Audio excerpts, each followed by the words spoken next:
Rekan-rekan, tadi kita sudah membahas tentang SMCR. Intinya adalah setiap orang pasti berkomunikasi, bahkan diam pun adalah bentuk komunikasi. Mari kita lanjutkan tentang pembahasan berikut ini tentang ambiguitas strategis. Selain pendekatan komunikasi kontrol strategis yang mengemukakan bahwa orang mungkin saja memiliki alasan atau perilaku mereka tidak dapat diharapkan untuk berkomunikasi dengan cara memaksimalkan pemahaman orang lain secara konsisten. Pilihan komunikatif didorong secara sosial, politik, dan etis. Bisa saja seseorang melanggar ekspektasi komunikatif seperti kejelasan dan kejujuran ketika dia yakin bahwa hal itu penting untuk dilakukan. Batasan tentang apa yang disebut sebagai komunikasi efektif mengarah pada fokus komunikasi sebagai pencapaian tujuan. Sebagai sarana untuk mencapai tujuan, seseorang bisa saja melewati proses adaptasi dan mengatakan apa yang sesuai dengan situasi tersebut. Komunikator harus mampu mengenali kendala situasi dan beradaptasi dengan beberapa tujuan secara bersamaan, seperti menjadi tegas, jelas, dan menghormati orang lain. Dalam komunikasi organisasi, ambiguitas strategis merupakan konsep penting yang menggambarkan cara orang berkomunikasi secara tidak jelas, tetapi dapat mencapai tujuannya. Ambiguitas strategis merupakan kejelasan, bukan melulu keharusan bagi tujuan komunikasi yang utama.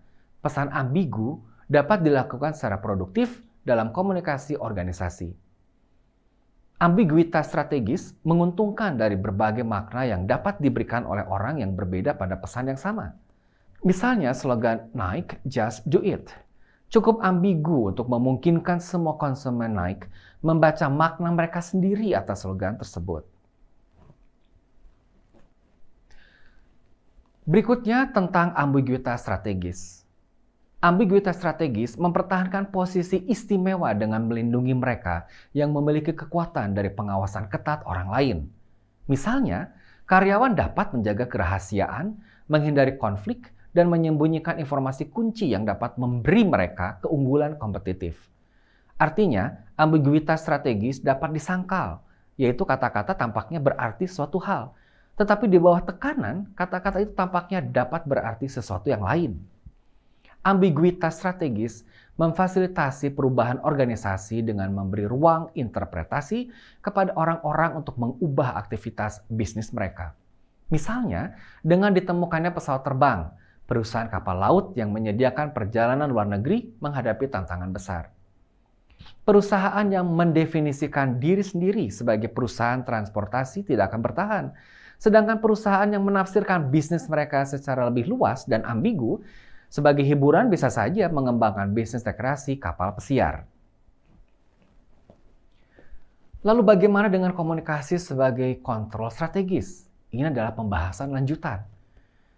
Tidak seperti model komunikasi lainnya, pendekatan kontrol strategis menantang gagasan tentang makna bersama sebagai dasar atau motivasi utama untuk berkomunikasi. Sebaliknya, model ini mengemukakan bahwa makna bersama adalah konsep yang tidak dapat diverifikasi secara empiris dan bahwa tujuan utama komunikasi harus berupa tindakan yang terorganisir. Ketika makna yang diciptakan satu orang mungkin saja tidak sesuai dengan makna yang diberikan orang lain untuk pesan yang sama, bahwa kedua orang tersebut saling memahami atau tidak menjadi tidak penting. Sekali lagi, menjadi tidak penting. Yang penting adalah mereka dapat bertindak dengan cara yang saling memuaskan. Plus minus pendekatan komunikasi kontrol strategis. Pendekatan komunikasi kontrol strategis tidak lepas dari kelemahan, di antaranya adalah minimnya etika. Selain itu, penekanan pada individu yang mengendalikan lingkungan melalui komunikasi seringkali mengorbankan masyarakat.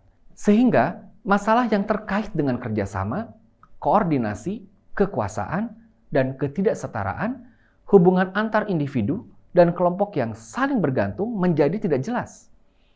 Pendekatan ini menunjukkan bahwa dunia terdiri dari komunikator independen yang masing-masing bekerja untuk mengendalikan lingkungan mereka sendiri.